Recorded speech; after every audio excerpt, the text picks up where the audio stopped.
Salam sejahtera dan selamat datang sekali lagi ke channel ini Currents VNY.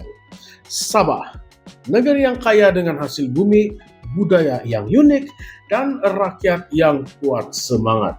Tetapi bila kita bercakap tentang politik, Sabah ini sering menjadi medan pertempuran yang tidak pernah reda. Setiap kali pilihan raya menjelang, suasana politik negeri ini kembali hangat, penuh dengan janji-janji manis, slogan berapi-api, dan harapan yang seringkali tidak kesampaian. Kali ini ada satu persoalan besar yang semakin kuat diperdebatkan. Apakah dia?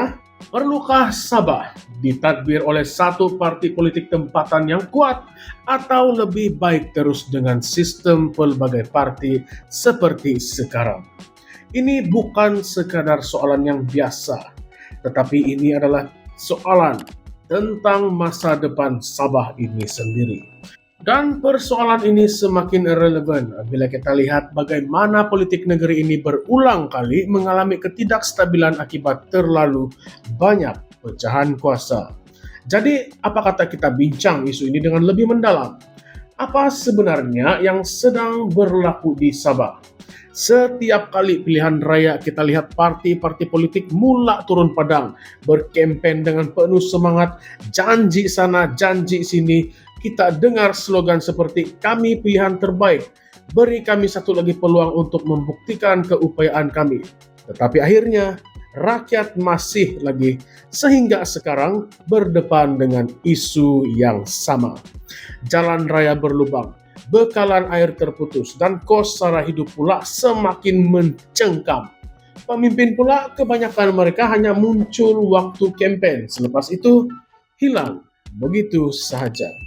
Sekarang ini parti-parti nasional seperti PKR dan BAP berdepan dengan cabaran besar di Sabah. Ada yang mula mempersoalkan relevansi mereka di negeri ini. Sokongan mereka terhadap pemansuhan perkara 6-7 dalam perlembagaan negeri Sabah mengejutkan ramai pihak karena ia boleh mengubah proses pelantikan ketua menteri. Ramai yang tertanya-tanya, adakah ini bermakna Sabah akan kehilangan kuasa dalam menentukan pemimpin sendiri?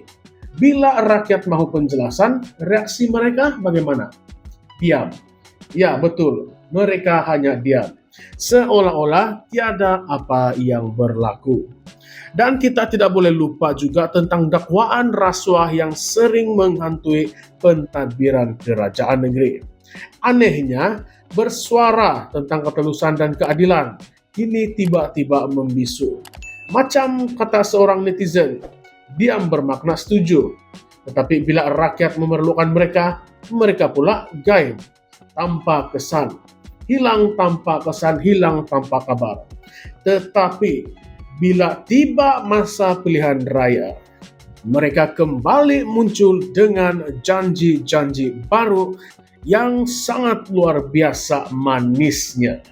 Oleh itu, saya ingin tanya kamu semua, sampai bila rakyat Sabah mahu diperbodohkan dengan kitaran ini?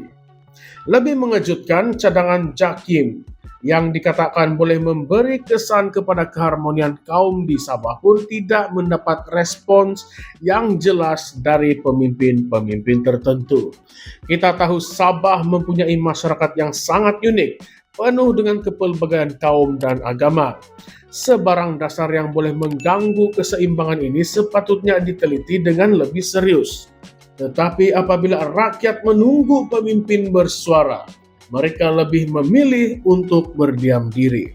Dan sekarang mari kita bercakap pula tentang isu yang sudah lama menjadi perbincangan, yaitu Sabah dan Sarawak. Ramai berpendapat Sabah patut belajar daripada Sarawak. Lihat bagaimana Sarawak berjaya mengurus sumbernya dengan lebih baik, memperjuangkan hak-hak negeri di bawah Perjanjian Malaysia 1963 dan mempunyai satu gabungan politik yang stabil. Dulu semasa pilihan raya negeri Sabah 2020, ada usaha untuk membentuk blok Borneo bagi mengukuhkan kuasa Sabah dan Sarawak dalam berhadapan dengan kerajaan persekutuan. Tetapi selepas kerajaan negeri tumbang, usaha itu lenyap begitu saja. seolah-olah tidak pernah pun wujud sebelum ini. Namun Sabah masih mempunyai keistimewaannya sendiri. Mengikut Perlembagaan Persekutuan, Sabah berhak menerima 40% hasil pendapatannya daripada Kerajaan Persekutuan. Ini bukanlah satu angka yang kecil. Ini adalah hak Sabah, tetapi sampai hari ini hak itu masih belum dipenuhi sepenuhnya. Kenapa pula begitu? Siapa yang patut dipersalahkan dalam isu ini? Kerajaan Persekutuan ataupun pemimpin Sabah sendiri? Rakyat berhak tahu jawabannya. Jadi ini membawa kita kembali kepada satu persoalan yang sangat besar. Adakah Sabah perlu berada di bawah satu partai politik tempatan yang kuat ataupun lebih baik terus dengan sistem pelbagai partai? Kalau kita ada satu partai tempatan yang dominan, mungkin kita boleh lihat kestabilan politik yang lebih baik. Tidak ada lagi perebutan kuasa antara banyak pihak dan kerajaan boleh lebih fokus kepada membangunkan negeri tanpa gangguan politik yang tidak berkesudahan. Tapi adakah ini bermakna Sabah akan jatuh ke dalam sistem politik monopoli? Jika hanya ada satu parti yang berkuasa, apakah jaminan bahwa mereka tidak akan menyalahgunakan kuasa itu?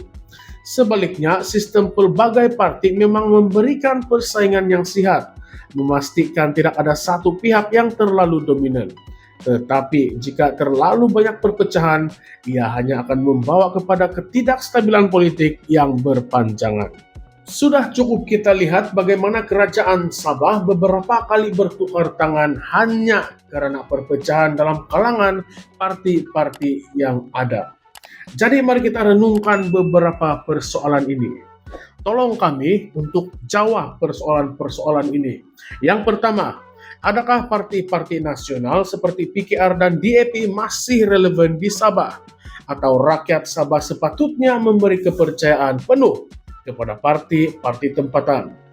Yang kedua, jika Sabah bersatu di bawah satu partai politik tempatan yang kuat, adakah ini benar-benar akan menguntungkan rakyat atau hanya mengukuhkan kuasa golongan elit politik?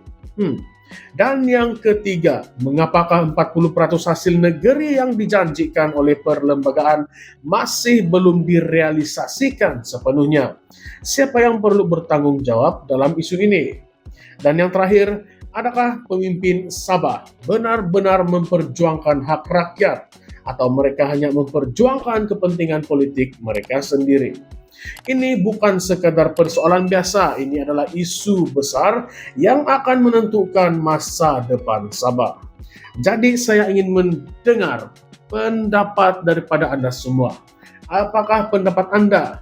Patutkah Sabah bersatu di bawah satu partai politik tempatan yang kuat atau lebih baik terus dengan sistem pelbagai parti seperti sekarang? Yang mana lebih baik untuk masa depan kita? Jangan hanya dengar dan berlalu pergi. Tinggalkan komen Anda di ruangan komen di bawah. Suara Anda ini penting karena inilah negeri kita dan masa depan kita. Kita tidak boleh lagi hanya menjadi penonton dalam permainan politik ini. Kita mesti jadi pemain utama. Dan kalau Anda rasa perbincangan ini penting, jangan lupa untuk like, share, dan subscribe ke Currentsphere MY untuk lebih banyak analisis politik yang berani dan terus terang. Sampai kita jumpa lagi di video yang seterusnya. Teruskan berpikir, teruskan bersuara, dan yang paling penting, teruskan berjuang untuk negeri Sabah yang tercinta. Sekian saja, terima kasih semua.